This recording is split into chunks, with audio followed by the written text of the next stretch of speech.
দর্শক, শুরু হয়ে গেছে নির্বাচনের তোড়জোড়। বিএনপি তাদের মনোনয়ন কাকে দেবে এরকম বেশিরভাগ প্রার্থীর নাম ঘোষণা করে দিয়েছে। এনসিপি থেকেও ঘোষণা আসছে, বেশ কয়েকজনের নাম তারা ঘোষণা করেছে, যদিও তারা বলছে যে ৩০০ আসনেই তাদের প্রার্থী চূড়ান্ত। কিন্তু ৭-৮ জনের ব্যাপারে আমরা দেখছি যে গণমাধ্যমে তাদের নাম আসছে।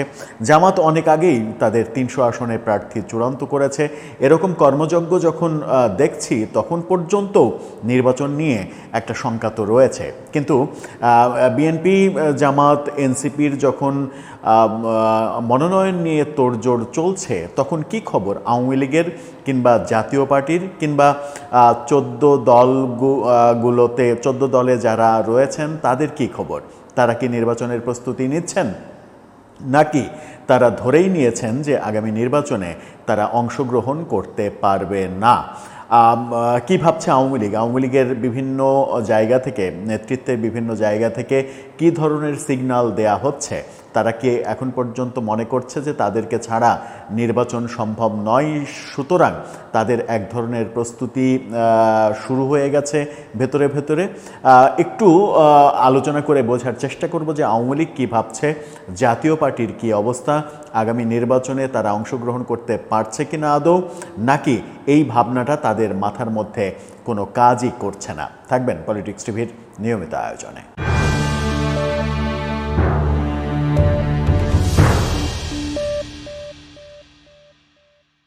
দর্শক, বলছিলাম নির্বাচনের তোড়জোড় যখন শুরু হয়ে গেছে, যদিও নির্বাচন নিয়ে আশঙ্কা রয়েছে, তারপরেও বিএনপির প্রার্থীদের নাম ঘোষণা করা, এনসিপির নাম ঘোষণা করতে শুরু করা, জামাত তো অনেক আগেই তাদের ৩০০ আসনে প্রার্থী যদি দিতে হয় তাহলে কাদেরকে দেবে সেই মনোনয়ন অনেক আগেই দিয়ে রেখেছে। অনেক আগে তারাই সব থেকে আগে মনোনয়ন দিয়েছে। বিভিন্ন দল থেকে বিভিন্ন রকমের ঘোষণা আমরা দেখছি। এমনকি এবি পার্টি, যে পার্টিকে আমরা জানি যে মানে চেয়ারম্যান আর মহাসচিব কেন্দ্রিক, অর্থাৎ প্রেসিডেন্ট সেক্রেটারি কেন্দ্রিক দল, তারাও বলছে ৩০০ আসনে মনোনয়ন দেবে।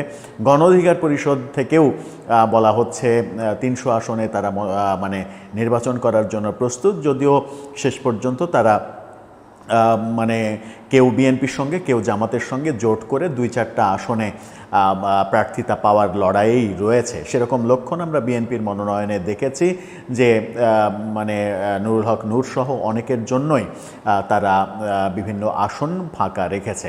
এরকম মুহূর্তে আওয়ামী লীগ কী ভাবছে এবং জাতীয় পার্টির কী অবস্থা? জাতীয় পার্টির এখন পর্যন্ত নির্বাচন নিয়ে কোনো ধরনের প্রস্তুতি চোখে পড়ছে না, কারণ তাদের সর্বশেষ যে ভাঙন, আনিসুল ইসলাম মাহমুদরা যে জাতীয় পার্টি থেকে বেরিয়ে গিয়ে আলাদা সম্মেলন করলেন তারা, এবং তারা এখন দাবি করছে তারাই মূল জাতীয় পার্টি।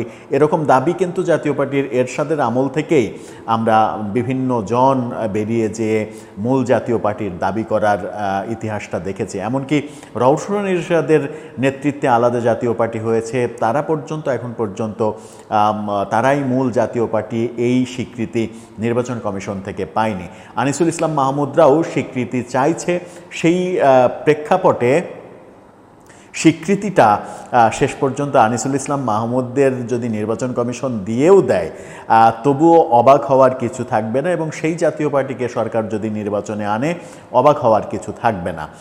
কারণ জিএম কাদেরের নেতৃত্বে যে জাতীয় পার্টি, মূলত লাঙ্গলের যে জাতীয় পার্টি, সেই জাতীয় পার্টিকে যেন নির্বাচন করতে না দেয়া হয় সেই কারণে সরকারের ঘনিষ্ঠ দল হিসেবে পরিচিত এনসিপি এবং জামাতের যথেষ্ট আপত্তি রয়েছে। যদিও বিএনপির অবস্থান যে কোনো দলকে বাদ দিয়ে নির্বাচন করা যাবে না, কিন্তু বিএনপির দোদুল্যমান অবস্থানটাও আমরা দেখেছি, বিভিন্ন সময়ে বিভিন্ন অবস্থান তারা নিয়েছে। এবার আসি আওয়ামী লীগের দিকে। আওয়ামী লীগ কী ভাবছে? আওয়ামী লীগ কি আগামী নির্বাচনে অংশগ্রহণ করার কথা মাথায় রেখে প্রস্তুতি নিচ্ছে? সর্বশেষ যেটা আমরা দেখলাম ২৯শে অক্টোবর শেখ হাসিনার যে সাক্ষাৎকার প্রকাশিত হলো রয়টার্স, এএফপি এবং ইন্ডিপেন্ডেন্টে, সেই সাক্ষাৎকারে শেখ হাসিনা কিন্তু একটা বার্তা দিয়েছিলেন, সেটা হচ্ছে যে আওয়ামী লীগকে ছাড়া কোনো নির্বাচন হবে না, এবং সেই নির্বাচন হলে তারা নির্বাচন বয়কট করবে, অর্থাৎ তাদের নেতাকর্মীরা ভোট কেন্দ্রে যাবেন না, সেই ক্ষেত্রে ভোটার উপস্থিতি অনেক কম হবে, এটা তো ধরে নেওয়াই যায়।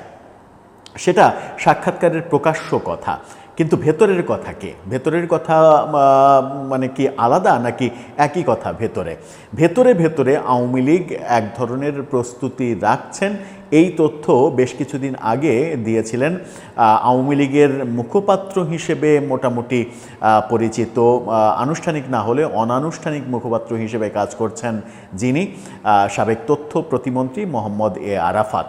মোহাম্মদ এ আরাফাত বলেছেন যে আওয়ামী লীগ যে কোনো মুহূর্তে অনেক অল্টারনেটিভ তৈরি করেও ৩০০ আসনে নির্বাচন করার মতো সক্ষমতা রাখে এবং আমরা দলীয়ভাবে ৩০০ আসনেই মনোনয়ন দেওয়ার ব্যাপারে সিদ্ধান্ত নিয়ে রেখেছি।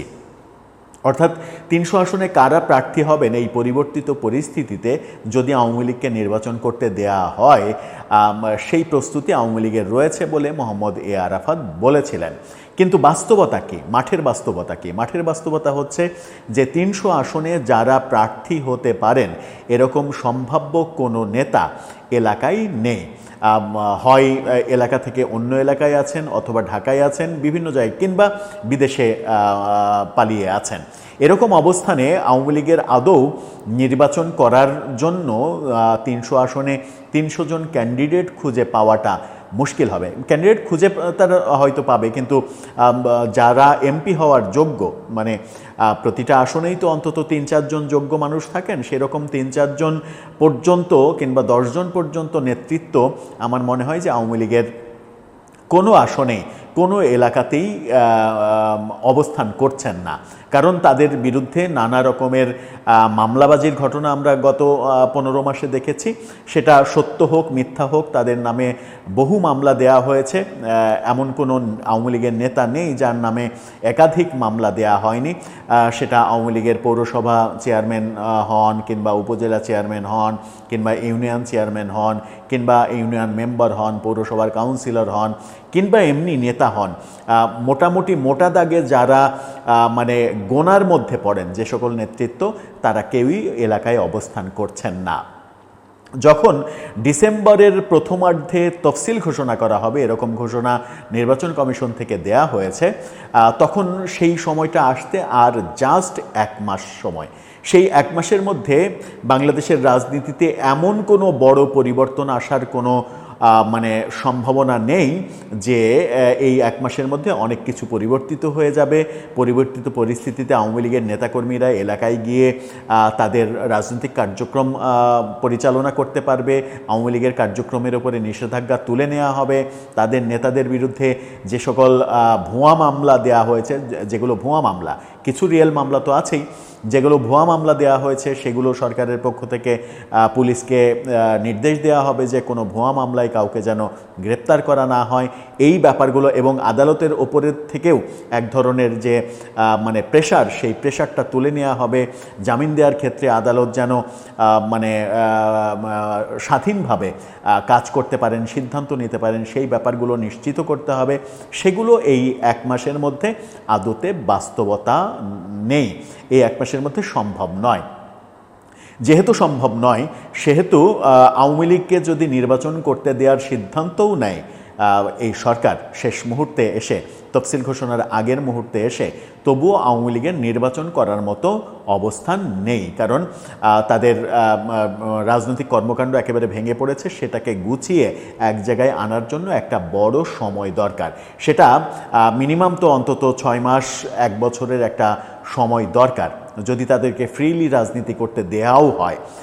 তার মানে যে ইকুয়েশনটা যেটা দাঁড়াচ্ছে সেটা হচ্ছে যে আওয়ামী লীগকে নির্বাচন করতে শেষ মুহূর্তে দেয়ার ঘোষণা সরকার কৌশলগত কারণে দিতে পারে, কারণ আন্তর্জাতিক চাপ রয়েছে, বিভিন্ন মানবাধিকার সংস্থা থেকে সরকারকে চিঠি দেওয়া হচ্ছে।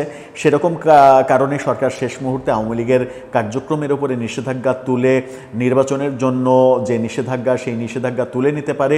যেন বলবেও না যে নির্বাচন করুক কিংবা করতে পারে, এরকম বলবে না, কিন্তু নির্বাচন করার পরিবেশ থাকবে, মানে খাতা কলমে পরিবেশ থাকবে, কিন্তু আওয়ামী লীগ নির্বাচন করার মতো বাস্তবতায় থাকবে না বলে নির্বাচন বর্জন করবে। সুতরাং আওয়ামী লীগ নিজে থেকে যদি নির্বাচন বর্জন করে, তাহলে সরকারের একটা মানে অজুহাত দাঁড় করানোর একটা স্কোপ থাকবে যে আমরা তো নির্বাচন করতে দিয়েছি, তারা নির্বাচন করেনি। যে যুক্তিটা আওয়ামী লীগ তার শাসনামলে দিয়েছিল যে আমরা তো বিএনপিকে নিষিদ্ধ করি নাই, তার কার্যক্রমের উপরে নিষেধাজ্ঞা দিই নাই, আমরা নির্বাচন আয়োজন করেছি, তারা নিজে থেকে নির্বাচন বয়কট করেছে, নির্বাচন করেনি। এখন আমাদেরকে নিষিদ্ধ করে নির্বাচনের কর্মকাণ্ড থেকে বাইরে রাখা হচ্ছে, মানে নির্বাহী আদেশ জারি করে। এই অজুহাত তো আওয়ামী লীগের রয়েছে। এর মাঝে খুবই গুরুত্বপূর্ণ একটা কথা যেটা বলা যায় সেটা হচ্ছে যে মোহাম্মদ এ আরাফাত আর একটা কথা বলেছিলেন, সেটা হচ্ছে মোহাম্মদ এ আরাফাত না, মানে সজীব ওয়াজেদ জয় সর্বশেষ যে এপির সঙ্গে সাক্ষাৎকার সজীব ওয়াজেদ জয়ের, সেই এপির সঙ্গে সাক্ষাৎকারে সজীব ওয়াজেদ জয় কিন্তু পরিষ্কার করে একটা কথা বলেছিলেন, সেটা হচ্ছে যে তাদেরকে নির্বাচনের সুযোগ দেয়া হলেও তাদের জন্য একটা ব্রিদিং টাইম দরকার। অর্থাৎ মানে তাদের প্রিপারেশনের যে কথা বললাম, যে তাদের প্রিপারেশনের জন্য একটা টাইম দরকার, টাইম দিতে হবে। শেষ মুহূর্তে হুট করে যদি বলে যে নিষেধাজ্ঞা তুলে নিলাম, আওয়ামী লীগকে নির্বাচন করতে দেয়া হবে, তাহলে আওয়ামী লীগ নির্বাচন করবে না, নির্বাচন বয়কট করবে। সজীব ওয়াজেদ জয়ের ওই কথাটাই, এপির সঙ্গে দেয়া সাক্ষাৎকারের ওই কথাটাই খুবই গুরুত্বপূর্ণ আমার কাছে মনে হয়েছে, যে তারা এই নির্বাচনে সরকার যদি নির্বাচন করতে দেয়ও তবুও তারা নির্বাচনে অংশগ্রহণ করবে না এবং নির্বাচন বয়কট করবে। এবং আওয়ামী লীগের কোনো নেতার কোনো ধরনের অফিসিয়াল আনঅফিসিয়াল কোনো কথাতেই মোহাম্মদ এ আরাফাত মানে বলার জন্যই হয়তো বলেছিলেন যে তাদের ৩০০ আসনে প্রস্তুতি রয়েছে, কিন্তু আমার মনে হয় না যে আওয়ামী লীগের ৩০০ আসনে কোনো ধরনের কোনো প্রস্তুতি রয়েছে। ঢাকাতে সেই প্রস্তুতি দেখা যায় না, ঢাকার বাইরে কোথাও সেরকম প্রস্তুতি দেখা যায় না। হয়তো একটা মাত্র জায়গাতে মানে যে কোনো সময় 5 দিন আগে সিদ্ধান্ত দিলেও নির্বাচন তাদের পক্ষে করা সম্ভব, সেটা হচ্ছে যে গোপালগঞ্জে। তাছাড়া অন্য জায়গাগুলোতে রাজনীতির মাঠ গুছিয়ে এনে নির্বাচন করার জন্য তাদের অনেক সময় দরকার, যেটা সঠিকভাবে সজীব ওয়াজেদ জয় বলেছিলেন যে তাদের ব্রিদিং পিরিয়ড বা ব্রিদিং টাইম দরকার। তার মানে হচ্ছে যে সিদ্ধান্ত যেটা দাঁড়াচ্ছে, বিএনপি, এনসিপি, জামাত তারা নির্বাচনের কাজে নেমে পড়লেও আওয়ামী লীগ সম্ভবত আগামী নির্বাচন করছে না, বয়কটই করছে। যদি তাদেরকে নির্বাচন করতে দেওয়াও হয়, তবে সরকার শেষ পর্যন্ত তাদেরকে নির্বাচন করতে দেবে এরকম কোনো সিগন্যাল এখন পর্যন্ত পাওয়া যায়নি। জাতীয় পার্টির ক্ষেত্রে তাহলে কি হবে? জাতীয় পার্টি কি একই ভূমিকায় অবতীর্ণ হবে? কৌশলগত কারণে জাতীয় পার্টিও আমার মনে হয় যে শেষ মুহূর্তে গিয়ে ওই একই ভূমিকায় অবতীর্ণ হতে পারে। জাতীয় পার্টিও ভোট বর্জন করতে পারে, এমনকি 14 দলও ভোট বর্জনের ঘোষণা দিতে পারে। সেই ক্ষেত্রে আন্তর্জাতিকভাবে তারা একটা মানে ইনফরমেশনকে এস্টাবলিশ করতে পারবে যে বাংলাদেশের ব্যাপক সংখ্যক রাজনৈতিক দল এই ভোট বর্জন করেছে, যাতে ভোট বিতর্কিত হতে পারে সেই চেষ্টা তারা শেষ মুহূর্তে হয়তো করবে। নির্বাচনের তফসিল ঘোষণার যখন মাত্র 1 মাস বাকি রয়েছে, সেই 1 মাস আগে তাদের রাজনৈতিক কার্যকলাপে আমার মনে হচ্ছে তারা শেষ পর্যন্ত সেই সিদ্ধান্তই নিতে চলেছে। যদিও জাতীয় পার্টি এখন পর্যন্ত বলছে যে তারা নির্বাচন করবে, কিন্তু তাদের নির্বাচনের কোনো প্রস্তুতি আমরা দেখছি না। তারাও নির্বাচন বয়কটের মতো সিদ্ধান্তটা নিতে পারে তাদের নিজের দিক থেকে। দর্শক, আপনারও কি তাই মনে হয়, নাকি আপনার ভিন্ন মত জানিয়ে লিখতে পারেন আমাদের কমেন্ট বক্সে।